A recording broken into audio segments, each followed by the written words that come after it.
Hello শুভ শুরু করেন। শ্রেণীর শিক্ষার্থীরা, তোমরা সবাই কেমন আছো? অবশ্যই ভালো আছো। এই করোনার দুর্দিনে হয়তো তোমরা নিজ নিজ বাসা অবস্থান করছো আর বাসায় থাকো, এটাই আমার মানে কথা, আমার বক্তব্য। বাসা থেকে এই করোনার দুর্দিনে নিয়মিত পুষ্টিকর খাবার খাবে, মাছ মাংস ডিম এটাই খাবে আর সুস্থ থাকবে, এই দোয়া করি। তো আমরা পাঠে যাব। তোমরা হয়তো অনেকে টিভির পর্দার সামনে আসো, নেটে আসো, অনেকে ফেসবুকে আসো, আমার পাঠ দেখছো। নিয়মিত যদি আমাদের পাঠ দেখো তাহলে অনেক উপকার পাবে। তোমাদের পাঠ দেখার জন্য, আমার পাঠ গ্রহণ করার জন্য সকলকে স্বাগতম। তোমরা জানো যে গতদিন আমরা এক ঘর নকদান সম্পর্কে বুঝাইছিলাম। আজকে বুঝাবো দুই ঘর নকদান সম্পর্কে।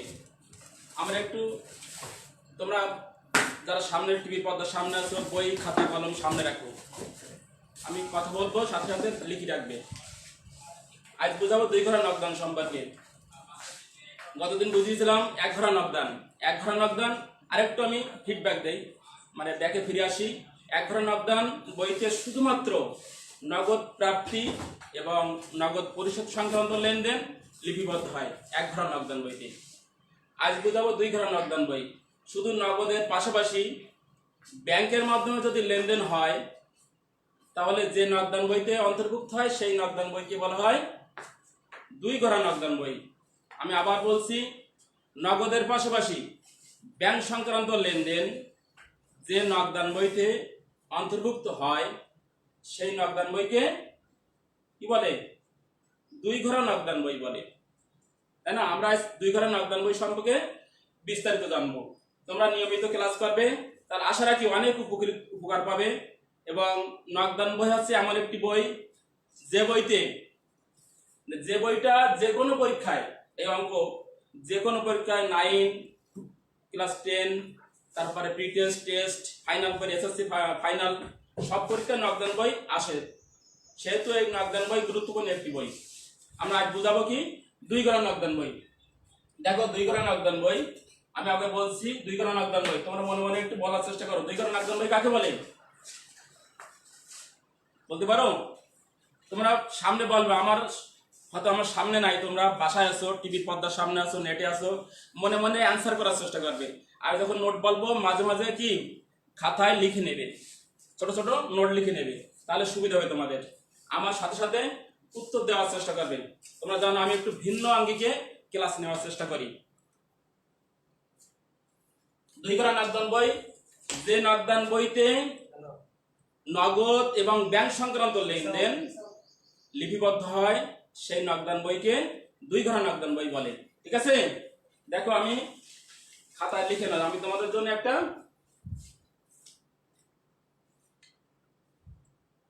খেয়াল করো, এটা তোমরা লিখে নাও। দেখো, দুই ঘোড়া নকদান বই কাকে বলে দেখতে পাচ্ছ? অবশ্যই দেখতে পাচ্ছ। তোমরা খাতা লিখে নেবে, আমি টাইম দেবো, 1 মিনিট টাইম দেবো। দ্রুত লেখার অভ্যাস করবে, তাহলে 7টা পরীক্ষার সময় 7টা প্রশ্নে অ্যান্সার করতে, 7টা প্রশ্নে অ্যান্সার করতে পারবে। তা নাহলে সব প্রশ্নে অ্যান্সার করতে পারবে না। ঠিক আছে? দেখো, আমি মুখে মুখে বলছি, দুই ঘোড়া নকদান বই কাকে বলে? দ্রুত লিখে নেবে। নগদ ও ব্যাংক সংক্রান্ত লেনদেন যে নকদান বইতে লিপিবদ্ধ করা হয় তাকে দুই ঘোড়া নকদান বই বলে। আবার বলছি, নগদ ও ব্যাংক সংক্রান্ত লেনদেন যে নকদান বইতে লিপিবদ্ধ করা হয় তাকে দুই ঘোড়া নকদান বই বলে। অবশ্যই লেখা হয়ে গেছে। দেখো, নিচে বেশি দ্রষ্টব্য দিয়েছি। এক ঘোড়া নকদান বই অপেক্ষা দুই ঘোড়া নকদান বই অধিক প্রচলিত এবং তথ্যবহুল। এই প্রশ্নটা অবজেক্টিভ আসে, বহু নির্বাচনী প্রশ্নে আসে এই প্রশ্নটা। এক ঘোড়া নকদান বই অপেক্ষা দুই ঘোড়া নকদান বই অধিক প্রচলিত, তথ্যবহুল। ঠিক আছে? লিখে নিয়েছো? অবশ্যই লিখে নিয়েছো।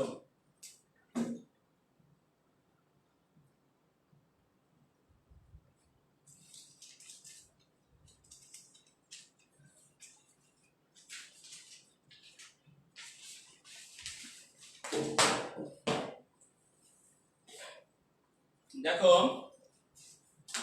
লেনদেন, যে লেনদেন দ্বারা ব্যবসায়ের নগদ অর্থের প্রাপ্তি ঘটে, তাই না? নগদ অর্থের প্রাপ্তি ঘটে, সেইগুলো নগদান বইয়ের ডেবিট পাশে অন্তর্ভুক্ত হয়। দেখো আমি নগদান বই অনেক হয়তো শখ কাটতে পারো, কিন্তু অনেক হয়তো নিয়মটা জানো না। 2 ঘর নগদান বই, দেখো 2 ঘর নগদান বইকে মাঝখান দিয়ে সমান 2 ভাগে ভাগ করা হয়। কয় ভাগে? নগদান বইকে বহু নির্বাচনী প্রশ্ন আসে, সমান 2 ভাগে ভাগ করা হয়। দেখো মাঝখান দিয়ে দাগ দিয়েছি, তোমরা অনেক হয়তো শখ কাটার নিয়ম জানো না। মাঝখান দিয়ে দাগ দিলাম, বাম পাশে লেখো ডেবিট, ডান পাশে কি ক্রেডিট। সংক্ষেপে লিখলে হবে, সম্পূর্ণ লিখতে গেলে অনেক সময় লাগবে। এই 2 ঘর নগদান বইয়ের এই যে ডেবিট পাশে কয়টি কলাম থাকে? 6টি। ডেবিট পাশে 6টি, এখানে 6টি কলাম।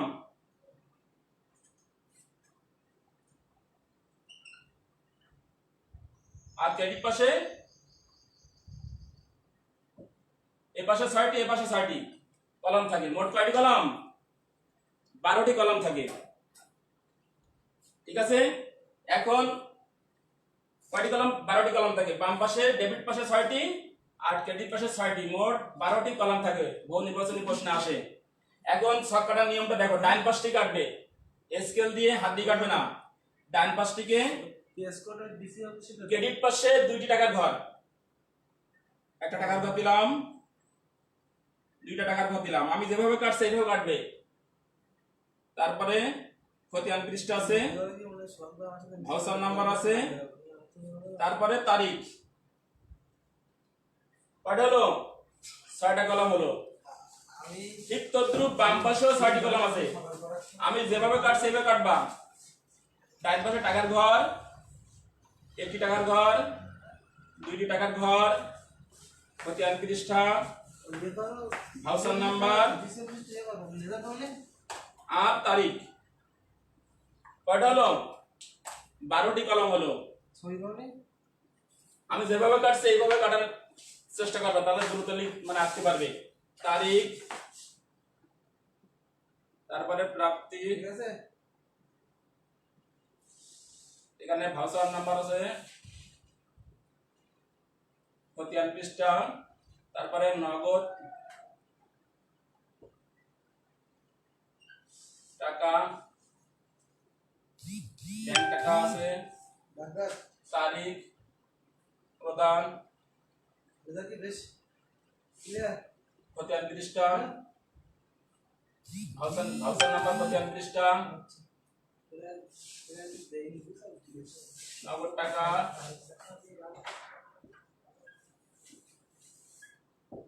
ব্যাংক টাকা। দেখো 12টি কলাম আছে। তারিখ, প্রাপ্তি, ভাউচার নাম্বার, খতিয়ান পৃষ্ঠা, নগদ টাকা, ব্যাংক টাকা, তারিখ প্রদান, ভাউচার নাম্বার, খতিয়ান পৃষ্ঠা, নগদ টাকা, ব্যাংক টাকা। তাহলে আমরা জানলাম 1 ঘরের নগদান বই আর 2 ঘরের নগদান বইয়ের কিছু পার্থক্য আছে। এখানে ব্যাংক সংক্রান্ত লেনদেনও কি লিপিবদ্ধ হবে, তাই তো? এখন কোন লেনদেন দ্বারা যদি নগদ টাকা প্রাপ্তি হয়, যদি নগদ টাকা প্রাপ্তি হয়, আমার ব্যবসায় যদি নগদ টাকা আসে বা প্রাপ্তি হয়, তাহলে কোন পাশে লিখবো? এই যে প্রাপ্তি, প্রাপ্তি লেখা আছে।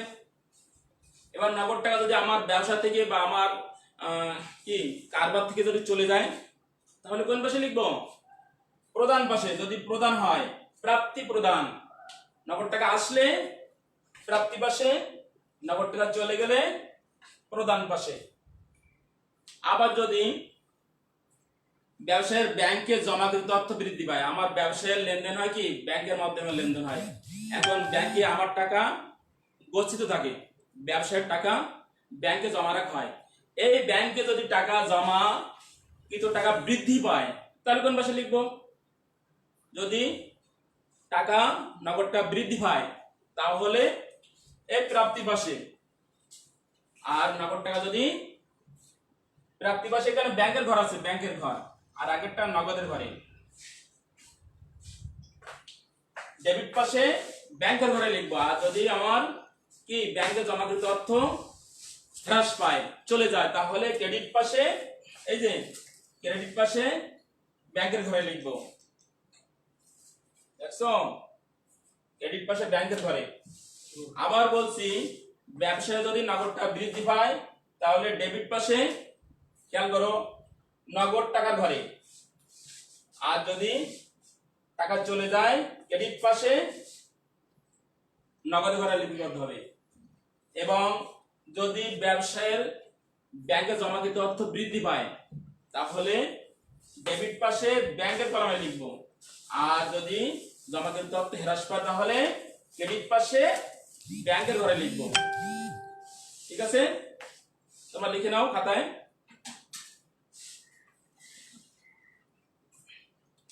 এখন দেখো, এই 2 ঘর নগদান বই, এই 2 ঘর নগদান বই,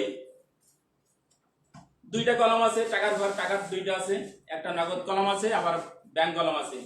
এই নগদ কলমের ডেবিট পাশ অবশ্যই বড় হবে। নগদ কলমে এই যে ডেবিট পাশ, এই যে ডেবিট পক্ষ, এই পাশ বেশি টাকা হবে, অর্থাৎ ডেবিট উদ্বৃত্ত প্রকাশ করবে। নগদ কলমের কোন উদ্বৃত্ত প্রকাশ করে? ডেবিট উদ্বৃত্ত। কারণ নগদ প্রাপ্তির চেয়ে নগদ পরিশোধ কখনো বেশি হতে পারে না। আমার কাছে 100 টাকা আছে, আমি 100 টাকার বেশি কোনো জিনিস ক্রয় করতে পারবো না। এই জন্য নগদ প্রাপ্তির চেয়ে নগদ পরিশোধ কখনো বেশি হতে পারে না। তাই এই নগদ কলামে সবসময় ডেবিট ব্যালেন্স হয়। অর্থাৎ ডেবিট ব্যালেন্স মানে কি? ডেবিট পক্ষ টাকার ঘর বড় হয়। ডেবিট ব্যালেন্স মানে কি? উদ্বৃত্ত। ব্যালেন্সের বাংলা হচ্ছে উদ্বৃত্ত। উদ্বৃত্ত মানে কি? পার্থক্যের বেশি, বেশিটা। কোন পাশ বেশি হয়? টাকার অঙ্ক বড় হয় কি? এই যে নগদ টাকার ঘর, ডেবিট পাশের এই পাশ বড় হবে। মনে করো এখানে 40,000 টাকা, আর এখানে মনে করো এই পাশে হলো কি, এখানে 40,000, আর এখানে মনে করো 30,000। তাহলে বেশি কোন পাশে? এই পাশে। এখন 40,000 লিখলাম, ক্লোজ করে দিতে হবে। এখানে আছে 40,000 আর এখানে 30,000। বেশি কোন পাশে? ডেবিট পাশে। এই জন্য যে পাশে টাকার অঙ্ক বেশি হয় সেই ব্যালেন্স হয়। কোন পাশে বেশি আছে? ডেবিট পাশে 40,000 টাকা। তাহলে নগদের কলামে ডেবিট ব্যালেন্স হয়। এবার আসি ব্যাংক কলাম। ব্যাংক কলাম, এই ব্যাংকের টাকা ডেবিট ব্যালেন্স হতে পারে, আবার ক্রেডিট ব্যালেন্স হতে পারে। ডেবিট অথবা ক্রেডিট ব্যালেন্স হয়। মানে ডেবিট পাশে টাকার ঘর, টাকার অঙ্ক বেশি হতে পারে, আবার ক্রেডিট পাশে টাকার অঙ্ক বেশি হতে পারে। যদি ব্যাংকের ডেবিট পাশ বড় হয়, অর্থাৎ ডেবিট উদ্বৃত্ত প্রকাশ করে, তখন তাকে বলা হয় ব্যাংক উদ্বৃত্ত, ব্যাংক ব্যালেন্স, ব্যাংক উদ্বৃত্ত বলা হয়। আবার বলছি, যদি ক্রেডিট পাশের টাকার চেয়ে ব্যাংকের কলামের ডেবিট পাশ টাকা বড় হয়, অর্থাৎ ডেবিট ব্যালেন্স হয়, সেটিকে বলা হয় কি? কি বলা হয়? ব্যাংক উদ্বৃত্ত বলা হয়। আবার যদি ক্রেডিট পাশ টাকা বড় হয়, যদি ব্যাংকের কলাম ক্রেডিট পাশ টাকা বড় হয়, তাহলে কি হবে? ক্রেডিট উদ্বৃত্ত প্রকাশ করে, তখন সেই টাকাকে কি বলা হয়? ব্যাংক জমাতিরিক্ত। তাহলে কি জানলাম? যদি ব্যাংক কলাম ডেবিট উদ্বৃত্ত প্রকাশ করে তাহলে ব্যাংক উদ্বৃত্ত প্রকাশ করে, মানে ব্যাংক উদ্বৃত্ত বলে তাকে। আর যদি ক্রেডিট উদ্বৃত্ত প্রকাশ পায়, ক্রেডিট পাশ বড় হয়, তাহলে তাকে বলা হয় ব্যাংক জমাতিরিক্ত। ঠিক আছে?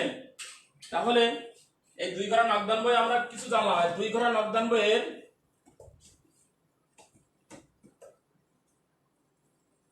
গুরুত্বপূর্ণ একটি বিষয় আছে।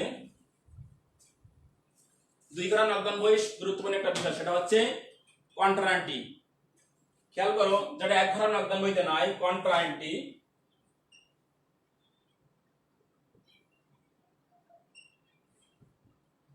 কন্ট্রাএন্টি লিখে নাও, তোমার খাতায় লিখে নাও। কন্ট্রাএন্টি এর বাংলা কি? বিপরীত দাখিলা। বিপরীত দাখিলা। কন্ট্রাএন্টি এর বাংলা হচ্ছে বিপরীত দাখিলা। 2 ঘর নগদান বইয়ের গুরুত্বপূর্ণ একটা বিষয়। এই জিনিসটা কি বলতে পারো তোমরা? এই যে কন্ট্রাএন্টি বা বিপরীত দাখিলাটা কি? আমি বলি শোনো। খাতা লিখে নাও। কিছু কিছু লেনদেন আছে যে লেনদেনগুলো নগদান বইয়ের উভয় পাশে যায়, অর্থাৎ ডেবিট পাশে যাবে, ক্রেডিট পাশে যাবে। কিছু কিছু লেনদেন আছে যে লেনদেনগুলো নগদান বইয়ের উভয় পাশে, অর্থাৎ ডেবিট পাশেও লিপিবদ্ধ হবে একই লেনদেন, আবার ক্রেডিট পাশেও লিপিবদ্ধ হবে। সেই লেনদেনগুলোকে বলা হয় বিপরীত দাখিলা বা কন্ট্রা এন্ট্রি। এখন জানা যাক কন্ট্রা এন্ট্রিটা কি, কোন লেনদেনগুলো কন্ট্রা এন্ট্রি। কন্ট্রা এন্ট্রি দেখো, যখন ব্যাংক এবং নগদ উভয়ের কি পরিবর্তন হয়, যখন ব্যাংক এবং লেনদেন প্রভাব বিস্তার করে নগদান বইয়ের, সেই লেনদেনগুলোকে বলা হয় বিপরীত দাখিলা। ব্যাংকেরও কি পরিবর্তন হবে, নগদে পরিবর্তন হবে। যদি ডেবিট পাশে নগদের কলমে যদি লিপিবদ্ধ হয়, তাহলে ক্রেডিট পাশে ব্যাংকের কলমে লিপিবদ্ধ হবে, একই লেনদেন কিন্তু। আবার যদি ডেবিট পাশে ব্যাংকের কলমে লিপিবদ্ধ হয়, ওই লেনদেনটা আবার ক্রেডিট পাশে নগদের কলমে লিপিবদ্ধ হবে। সেই লেনদেনগুলো কন্ট্রা এন্ট্রি। এখন আমরা জানি কোন লেনদেনগুলো কন্ট্রা এন্ট্রি হয়। দেখো লিখে নাও,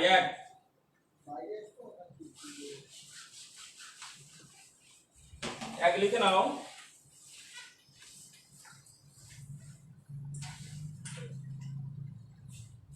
ব্যাংকে জমা দান, মনে করো 20,000 টাকা, ব্যাংকে জমা দান 20,000 টাকা। 2 দাও, ব্যাংক থেকে তোমরা খাতা লিখে নাও,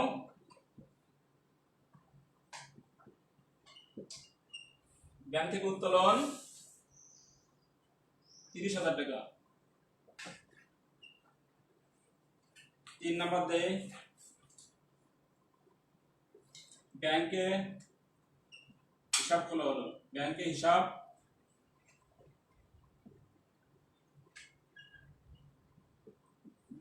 খোলা হলো 5,000 টাকা। এই লেনদেনগুলো সাধারণত কন্ট্রা এন্ট্রি হয়। ব্যাংকে জমা দান 20,000 টাকা, ব্যাংক থেকে উত্তোলন 30,000 টাকা, ব্যাংকে হিসাব খোলা হলো 5,000 টাকা। খাতা লিখে নাও তোমরা। দেখো এই লেনদেনগুলো কেন কন্ট্রা এন্ট্রি হয়, এগুলো জাবেদা করো। ব্যাংকে জমা দান 20,000 টাকা, এর জাবেদা কি হবে? ব্যাংক হিসাব ডেবিট আর নগদান হিসাব ক্রেডিট। এই ব্যাংক আর নগদান খেয়াল করো, ব্যাংক হিসাব ডেবিট আর নগদান হিসাব ক্রেডিট। এই যে ব্যাংক আর নগদান একসাথে যে লেনদেনে লিপিবদ্ধ হয়, সেই লেনদেনগুলো বলা হয় কন্ট্রা এন্ট্রি। ব্যাংক হিসাব ডেবিট, নগদান হিসাব ক্রেডিট। আবার হয় নগদান হিসাব ডেবিট, ব্যাংক হিসাব ক্রেডিট, এর বিপরীতটা হতে পারে। এই নগদ আর ব্যাংক, খেয়াল করো, নগদ আর ব্যাংক যে লেনদেনে প্রভাব বিস্তার করে, সেই লেনদেনকে বলা হয় কন্ট্রা এন্ট্রি। এই কন্ট্রা এন্ট্রি নগদান বই, 2 ঘর নগদান বইয়ের উভয় পাশে লিপিবদ্ধ হবে। যাই হোক, আমরা অনেক কিছু জানলাম। আমরা একটি অঙ্কে চলে যাবো, 2 ঘর অঙ্ক। তোমরা খাতা বাইর করো, খাতা কলম। তোমাদের খাতা কলম রেডি?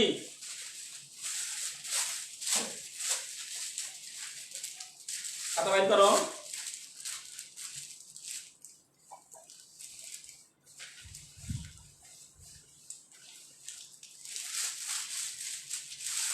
দেখো একটা অঙ্ক দিয়েছি আমি, এটা আমরা 2 ঘর নগদান বই করবো। দেখতে পাচ্ছ, পড়তে পারছো? দেখো তোমরা কি পড়তে পারছো? অবশ্যই পড়তে পারছো। দেখো আমি সুন্দর করে লিখে আনছি, পড়তে পারছো? আর খেয়াল করো, এই অঙ্কটা আমরা সলভ করবো। আজকে আমরা অঙ্কটা করবো 2 ঘর নগদান বই। তোমরা দ্রুত, আমি আগে কিন্তু বলেছি একটা ছক দিয়ে দিয়েছি, 2 ঘর নগদান বইয়ের একটা দ্রুত ছক কাটো। 1 মিনিট টাইম দিলাম, 1 মিনিটের ভিতরে 2 ঘর নগদান বইয়ের একটা ছক কাটো। আমি যেভাবে আঁকা শিখাই দিয়েছিলাম ওইভাবে আঁকবে। ডান পাশ দিয়ে কাটতে কাটতে আসবে। 2 ঘর নগদান বই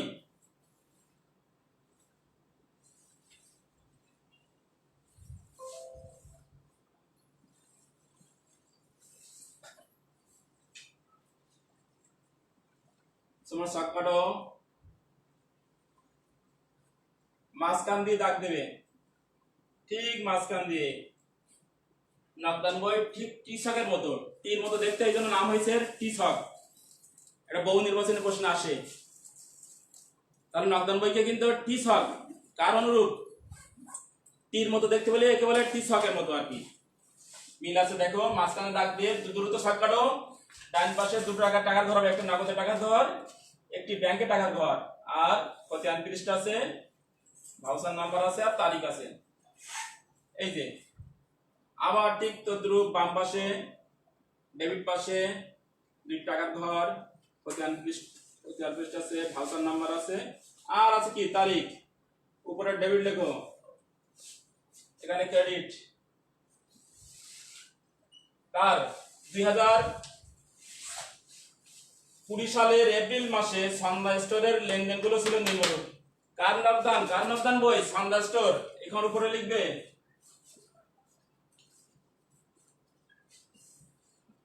সন্ধ্যা স্টোর, নিচে লিখবা 2 ঘরা,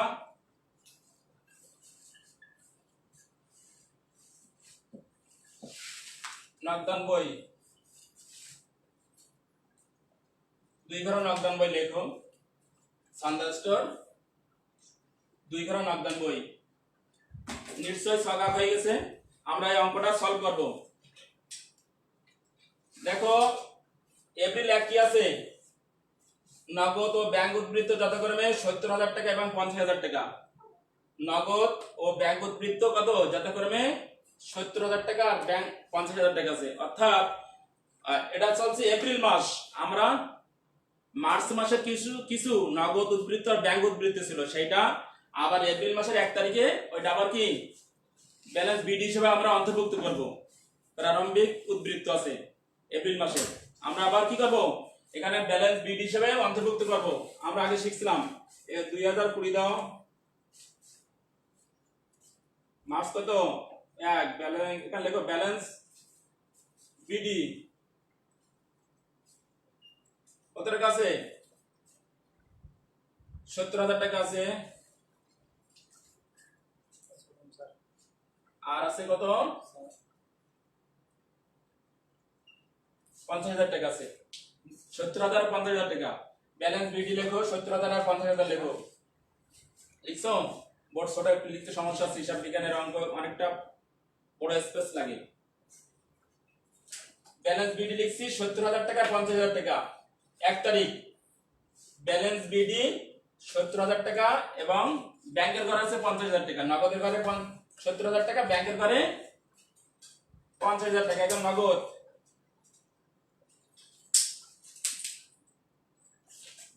এখানে নগদ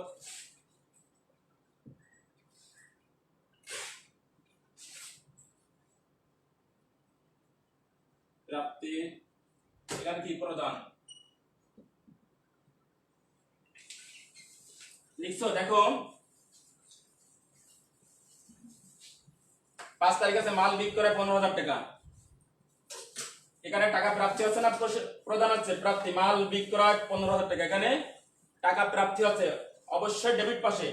5 তারিখ দাও, 5 তারিখ কি লিখবো? মাল বিক্রয় 15,000 টাকা। কি লিখবো? বিক্রয় হিসাব লিখবো, তাই তো? প্রাপ্তি হচ্ছে বিক্রয় হিসাব কত টাকা? 15,000 টাকা। নগদের ঘরে 15,000 টাকা নগদের ঘরে লিখবা। আমি মুখে বলছি, এখানে তো দেখতে একটু সমস্যা আছে তোমাদের। আর 15,000 টাকা নগদের ঘরে লেখো। এরপর আছে 10 তারিখ ব্যাংকে জমা দান। এটা গুরুত্বপূর্ণ একটা সেই এন্ট্রি, সেই কন্ট্রা আমরা বলছিলাম বিপরীত দাখিলা। ব্যাংকে জমা দান কত টাকা? 8,000 টাকা। এই যে ব্যাংকে জমা দান, এটা ভালোভাবে গুরুত্বপূর্ণ একটা কি 2 ঘর এবং 3 ঘর নকদান ব্যয়, গুরুত্বপূর্ণ একটা এন্ট্রি, ব্যাংক কন্ট্রা এন্ট্রি।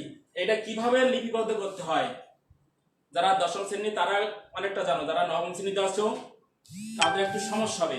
তোমরা দেখে নাও ভালো করে। ব্যাংকে জমা দান দেখে হবে গুরুত্বপূর্ণ একটি এন্ট্রি। 10 তারিখ ব্যাংকে জমা দান, এর জাবেদা করলে কি হবে বলতে পারো? হ্যাঁ, অনেকে বলতে পারছো, মনে মনে বলো, বলার চেষ্টা করো। ব্যাংকে জমা দান, দেখো আমি নিচে লিখছি ব্যাংক হিসাব ডেবিট আর নগদান হিসাব ক্রেডিট। এটা পড়তে পারছো? দেখো এই 10 তারিখের লেনদেন, দেখো ব্যাংক হিসাব ডেবিট আর নগদান হিসাব ক্রেডিট। এটা কিভাবে লিপিবদ্ধ করতে, এটা নগদানের এ পাশে লিখবো আবার এ পাশে লিখবো, দুই পাশে লিপিবদ্ধ হয়। কিভাবে লিপিবদ্ধ করা হয় দেখো, ব্যাংক হিসাব কি ডেবিট, তাহলে এই ডেবিটটা ক্রেডিট পাশে লিখতে হবে, একই তারিখ দিতে হবে, তারিখ একই তারিখ হবে। ব্যাংক হিসাব ডেবিট পাশ ডেবিট লিখছি, তাহলে এই ব্যাংক হিসাবটা ক্রেডিট পাশে লিখবো, এই পাশে লিখবো। এখানে কি লিখবো, মার্চ কত 10, ব্যাংক হিসাব কত টাকা 8,000 টাকা। যখন ব্যাংক লিখবো তখন টাকা লিখবো নগদে ঘরে, আবার ওই একই তারিখ লিখবো, এখানে ডেবিট পাশে হবে। কি লিখবো, নগদান ক্রেডিট আছে তাহলে নগদান ডেবিট পাশে লিখবো। নগদান হিসাব, নগদান যখন লিখবো তখন টাকা হবে ব্যাংকের ঘরে। খেয়াল কর, নগদান এর পাশে সি লিখতে হয়, এর পাশে সংক্ষেপে সি লিখতে হয় অথবা ক লিখতে হয়, চিহ্নিত করতে হয়, মানে কোনটাগুলো কোন লেনদেনগুলো কোনটা। দেখো আমি যখন নগদান লিখছি, টাকাটা কোন ঘরে লিখছি, ব্যাংকের ঘরে। কন্ট্রাক্টটি খুব গুরুত্বপূর্ণ, ভালো করে মন দিয়ে খেয়াল করো। আমি আবার বলছি, ব্যাংক হিসাব ডেবিট, নগদান হিসাব ক্রেডিট। ডেবিটটা ক্রেডিট পাশে লিখতে হবে আর ক্রেডিটটা ডেবিট পাশে লিখতে হবে, ঠিক আছে? হ্যাঁ লিখলাম। এখন টাকা কোথায় লিখবো, নগদ ঘরে লিখবো না ব্যাংকের কলমে লিখবো, নগদ কলমে লিখবো না ব্যাংকের কলমে লিখবো, এটা হচ্ছে জানার বিষয়। যখন নগদান লিখবো টাকা লিখবো ব্যাংকের ঘরে, যখন ব্যাংক লিখবো টাকা লিখবো কোথায়, নগদের ঘরে, নগদ কলমে লিখবো। ব্যাংক লিখলাম নগদ কলমে টাকা, নগদান লিখলাম ব্যাংক কলমে টাকা, ঠিক আছে? এইগুলো হচ্ছে কন্ট্রা। মনে হয় বুঝতে পেরেছো, মনে হয় ভালোভাবে বুঝতে পারছো। পরে আছে 15 তারিখ দোকান ভাড়া প্রদান, প্রদান এটা প্রদান হচ্ছে প্রাপ্তি না, প্রদান দোকান ভাড়া, এখানে 15। এখানে লিখবো ভাড়া হিসাব, ভাড়া হিসাব কত, দোকান ভাড়া প্রদান, কোন কোন নগদে নগদে প্রদান করছে, এই জন্য নগদে করে। এবার আসি 20 তারিখ, চেকে কমিশন প্রাপ্তি, চেকে কমিশন প্রাপ্তি মানে প্রাপ্তি হচ্ছে ডেবিট পাশে, তারিখ কত 20, কমিশন, কমিশন হিসাব টাকা। চেক বলেছে চেকে কমিশন প্রাপ্তি, চেক প্রাপ্তি হচ্ছে তাহলে ডেবিট পাশে ব্যাংকের ঘরে লিখবো, ওই তো ডেবিট পাশে কোথায় লিখবো, ব্যাংকের ঘরে লিখবো 2,000 টাকা। সরি,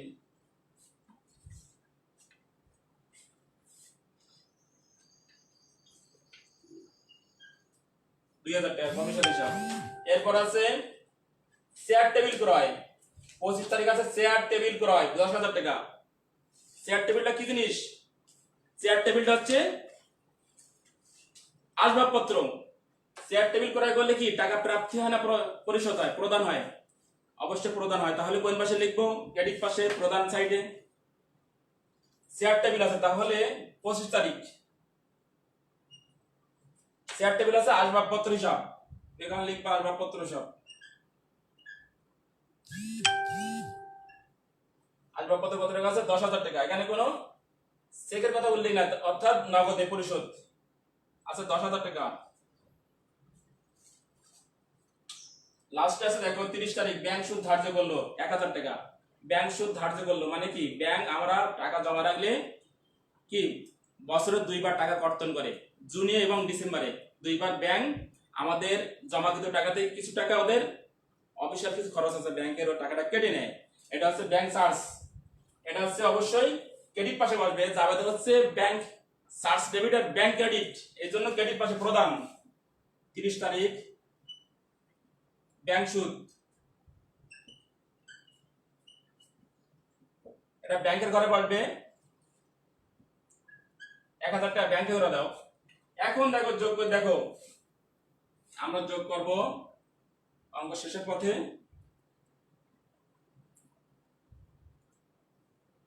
দেখো অবশ্যই নগদান সাইড, নগদ ডেবিট পাস বড় হয়েছে কত টাকা নগদ দেখো 70 আর 15 85,000 টাকা আছে। 85,000 টাকা। এই 85,000 টাকা আবার ক্রেডিট পাশে লিখতে হবে 85,000। 85,000 টাকা লিখলাম। এখন ক্রেডিট পাশে নগদ কত টাকা আছে? 8,000, 4,000, 12 আর 10 22,000 টাকা। 85 থেকে 22 বাদ দিলে কত হয়? 22 বাদ দিলে 85 থেকে 22,000 বাদ দিলে কত হয়?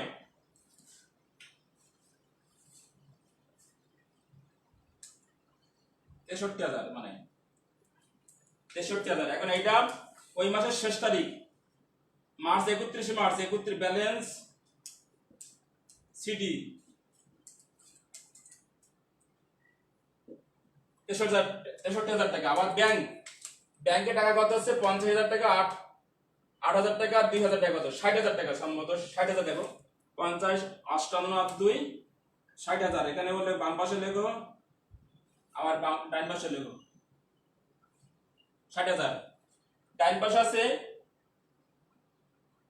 ব্যাংক সুদ আছে 1,000 টাকা। তাহলে এখানে ব্যালেন্স শিট হবে 59,000 টাকা। 59,000। ওই ব্যালেন্স সিডিটা পরবর্তী মাসের 1 তারিখে আবার ব্যালেন্স বিডি হবে। মার্চ, এখানে লিখবে এপ্রিল।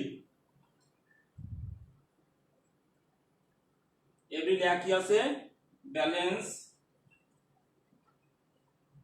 বিডি কত টাকা? এই 63,000 টাকা এখানে আসবে, আর 59,000 এখানে আসবে। অঙ্ক শেষ। এই যে নগদ উদ্বৃত্ত প্রকাশ করেছে, এটা নগদ উদ্বৃত্ত। আর যে ব্যাংকের যে ডেবিট পাসবুক হয়েছে, অর্থাৎ ডেবিট ব্যালেন্স হয়েছে, এটাকে বলা হয় ব্যাংক উদ্বৃত্ত বলে। নিশ্চয় বুঝতে পারছো?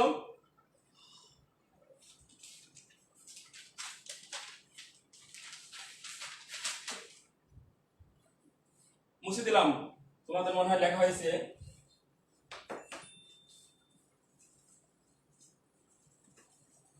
এখন নকদান বই কিন্তু খুব গুরুত্বপূর্ণ একটি বই।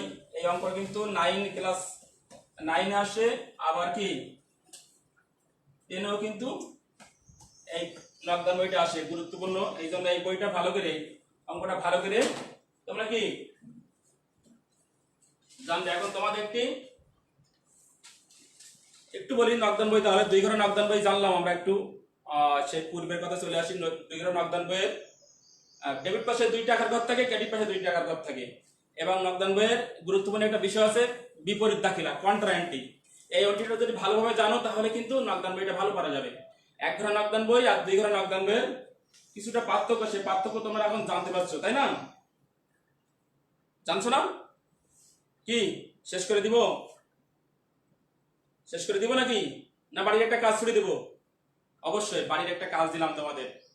তোমার কাজ দিলে তাহলে এটা সলভ করবে, তোমাদের কাজে আসবে। না পারলে কি ফেসবুকে জানাবে, আমি সলভ করার চেষ্টা করবো, আমি বলে দেওয়ার চেষ্টা করবো। তোমাদের বাড়ি একটা কাজ দিলাম, লিখে নাও, দ্রুত লিখে নিবে, সময় কম আছে, দ্রুত লিখে নিবে।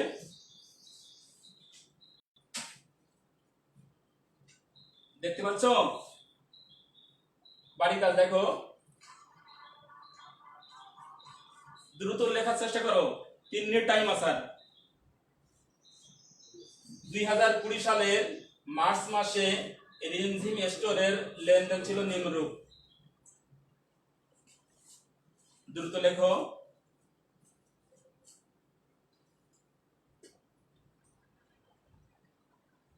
মার্চ 1 নগদ উদ্বৃত্ত 1 লক্ষ টাকা এবং ব্যাংক জমার উদ্বৃত্ত 45,000 টাকা। নগদ উদ্বৃত্ত 1 লক্ষ টাকা এবং ব্যাংক জমার উদ্বৃত্ত 45,000 টাকা। দ্রুত লেখো, দ্রুত লেখার অভ্যাস করো, তাহলে পরীক্ষা শেষ করতে পারবে। মার্চ 7 পণ্য ক্রয় 12,000 টাকা এবং মাল বিক্রয় চেকে 8,000 টাকা। প্রথমটা নগদে আছে, পরেরটা চেকে দিয়েছি, একই সাথে 2টা লেনদেন দিয়েছি 7 তারিখে। পণ্য ক্রয় 12,000 টাকা এবং মাল বিক্রয় চেকে 8,000 টাকা। দ্রুত লেখো, এই অঙ্কটা কিন্তু শেষ করবে তোমরা। লেখার পরে বাসায় প্র্যাকটিস করবে।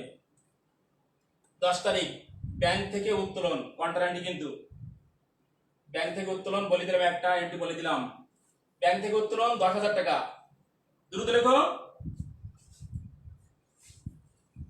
দেখো 15 তারিখ আছে, ঋণের সুদ প্রদান 7,000 টাকা, ঋণের সুদ প্রদান 7,000 টাকা এবং ভাড়া প্রাপ্তি 3,000 টাকা। একসাথে দুইটা লেনদেন দিলাম। ঋণের সুদ প্রদান 7,000 টাকা এবং ভাড়া প্রাপ্তি 3,000 টাকা। মার্চ 20 কর্মচারীদের চেকে বেতন প্রদান, চেকে বেতন প্রদান, কর্মচারীদের চেকে বেতন প্রদান 15,000 টাকা। নিশ্চয় লেখা হয়ে গেছে। মার্চ 25 তারিখ ব্যাংকে জমাদান 14,000 টাকা, ব্যাংকে জমা দেওয়া হলো বা জমাদান 14,000 টাকা। 30 তারিখ দেখো, ব্যাংক সুদ মঞ্জুর করলো, যে আমরা সলভ করে দিয়েছিলাম ওটা ব্যাংক সুদ চার্জ করলো, ব্যাংক সুদ মঞ্জুর করলো, বিপরীত 500 টাকা। লেখা শেষ, অঙ্ক লেখা শেষ। আমি ক খ গ একটা সৃজনশীল অঙ্ক দিয়েছি। বিপরীত দাখিলার পরিমাণ নির্ণয় করো। কয়ে দিয়েছি বিপরীত দাখিলার পরিমাণ নির্ণয় করো। বিপরীত দাখিলা মানে কি? কন্ট্রা এন্ট্রি, তার পরিমাণ কত সেটা নির্ণয় করবে। কয়ে দিয়েছি 10 তারিখ, 10, 20, 25, 30 তারিখের লেনদেনগুলো জাবেদায় লিপিবদ্ধ করো। 10, 20, 25 এবং 30 তারিখের লেনদেনগুলো জাবেদায় কারণ সহ লিখবা, কিন্তু জাবেদা বললে কারণ সহ লিখবা, কারণ সহ লিপিবদ্ধ করো। আর গ শেষ, উপযুক্ত লেনদেনগুলোর সাহায্যে রিমঝিম স্টোরের একটি 2 ঘোড়া নকদান বই প্রস্তুত করো। গ নিশ্চয় লেখা শেষ হয়ে গেছে তোমাদের। এই অঙ্কটা বাসায় প্র্যাকটিস করবে, তোমাদের বলে দিলাম, কিন্তু অবশ্যই তোমরা পারবে আমি আশা করি।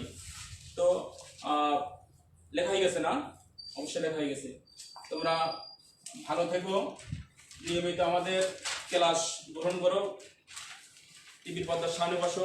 মানে তোমাদের রুটিন আমি গতদিন দিয়ে দিয়েছিলাম, নেটে দিয়ে দিয়েছিলাম, রুটিনটা নিয়ে নেবে, কোন দিন কোন ক্লাস, কোন স্যারে কোন ক্লাস আছে। আমি কিন্তু ডিটেলস একটা কি রুটিন দিয়ে দিয়েছি তোমাদের নেটেতে সার্চ দিয়ে তোমরা পাবে, কোন ক্লাস, কোন দিন, কোন স্যারের, কোন স্কুলের স্যার, সব ডিটেলস দেওয়া আছে সেখানে। তোমরা নিয়মিত আমাদের ক্লাস নেওয়ার চেষ্টা করবে। এর থেকে আশা রাখি তোমরা উপকৃত হবে। তোমরা ভালো থাকো। এই করোনার দুর্দিনে কেউ বাইরে আসবে না, কোনো কিছু কি খাওয়ার পূর্বে অন্তত 20 সেকেন্ড হাত ধুয়ে নেবে। ঠিক আছে? ভালো থেকো।